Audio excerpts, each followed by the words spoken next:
पुण्यातला एक नेहमीचा फुटपाथ. सकाळची वेळ आहे आणि या धावपळीच्या गर्दीत एक गोष्ट अगदी शांतपणे घडत आहे.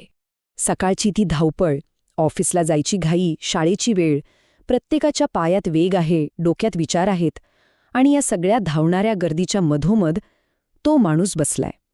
एकदम शांत, जणू काही ह्या वेगाशी त्याचा काहीच संबंधच नाही. तो सगळ्यांना दिसतोय, पण कुणाच्या नजरेत मात्र येत नाही. ही गोष्ट आहे त्या माणसाची, जो या धावत्या शहराचा भाग असूनही जणू काही अदृश्य आहे. तर कोण आहे हा न दिसणारा माणूस? त्याची ओळख काय आहे? फक्त त्याच्या कामापुरतीच मर्यादित आहे का? त्याचं नाव आहे गणेश पवार. वय 45, पण हे नाव खरं तर कुणालाच माहीत नसेल. कारण समाजाने त्याला नावाने नाही तर कामाने ओळख दिलीये. त्याची ओळख फक्त एवढीच, चप्पलवाला. ही जागा म्हणजे फक्त बसण्याची जागा नाही. हा तोच फुटपाथ, तीच भिंत. ही ती जागा आहे जी त्याच्या वडिलांनी शोधली होती. म्हणजे हा एक वारसा आहे जो तो पुढे घेऊन चालला आहे. पण हे सगळं सुरू कुठून झालं? ह्या कामाची मुळं ती त्याच्या वडिलांनी दिलेल्या वारशात आहेत. हे ज्ञान त्याला कुणी शिकवलं नाहीये, ते त्याच्यात उतरलंय, रोज शाळा सुटल्यावर इथे येऊन फक्त वडिलांना काम करताना बघून. त्याचे वडील नेहमी एक गोष्ट म्हणायचे, आपण ती वाट जोडतो. याचा अर्थ फक्त चप्पल शिवणं नव्हता, तर माणसांचा जो प्रवास मध्येच तुटलाय तो पुन्हा सुरू करून देणं होता. म्हणूनच हे फक्त काम नाही, हा एक जिवंत वारसा आहे. वडिलांच्या हातांची ती सवय, ते कौशल्य आजही गणेशच्या हातात जिवंत आहे. पण हा वारसा पुढे नेणं इतकं सोपं नाहीये.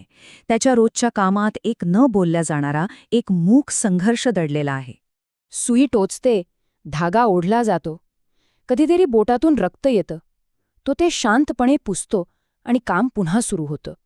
कोणतीही तक्रार नाही, काही नाही. यामागचं कारण खूप साधं आहे. काम थांबलं तर घर थांबतं आणि तक्रारींनी पोट भरत नाही, नाही का? पण त्याच्या मनात एक स्वप्न आहे. त्याचा मुलगा 10वीत आहे आणि गणेश त्याला ठामपणे सांगतो, तू हे काम करायचं नाहीस.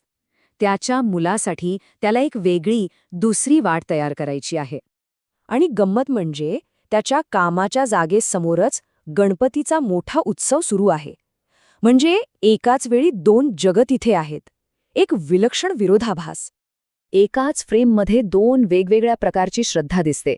गर्दीतले लोक वर देवाकडे पाहतात, तो खाली आपल्या कामाकडे पाहतो. ते देवाची पूजा करतात, तो माणसांसाठी काम करतो.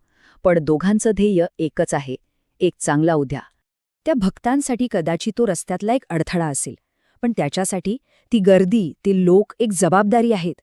त्याला त्यांची घाई माहीत आहे आणि म्हणूनच तो त्यांच्या प्रवासातला अडथळा दूर करत असतो. हळूहळू संध्याकाळ होते. मंदिरातील आरतीचे सूर आणि त्याच्या कामाच्या अवजारांचा आवाज दोन्ही एकमेकात मिसळून जात आहेत. आरतीचा आवाज कानावर पडताच तो क्षणभर थांबतो, हात धुतो. हा त्याचा पूजेचा क्षण आहे. त्याची श्रद्धा इथेच आहे, त्याच्या कामात. आता हे फक्त वडिलांचे शब्द राहिलेले नाहीत. हा त्याचा स्वतःचा विश्वास आहे, त्याचा आत्मसन्मान आहे. तो या विचारातून येतो. आता रात्र झाली आहे, शहर शांत होतंय. पण ही गोष्ट इथे संपत नाही. ढोलांचा आवाज थांबलाय, रस्ता रिकामा झालाय. दिवसाच्या त्या सगळ्या गोंगाटानंतर तो एकटाच शांतपणे आपलं सामान आवरतो. तो उद्या परत येणार. का? कारण सोप्पं आहे, लोकांना चालायचं आहे. आणि जोपर्यंत लोकांना चालायचं आहे, तोपर्यंत तुटलेल्या वाटा जोडणाऱ्या कुणाची तरी गरज लागणारच आहे. शेवटी ही गोष्ट फक्त एका कामाची नाहीये, ही आहे ओळखीची. तो फक्त एक सांभार नाही, तो गणेश आहे. आणि ही त्याची स्वतःची वाट आहे.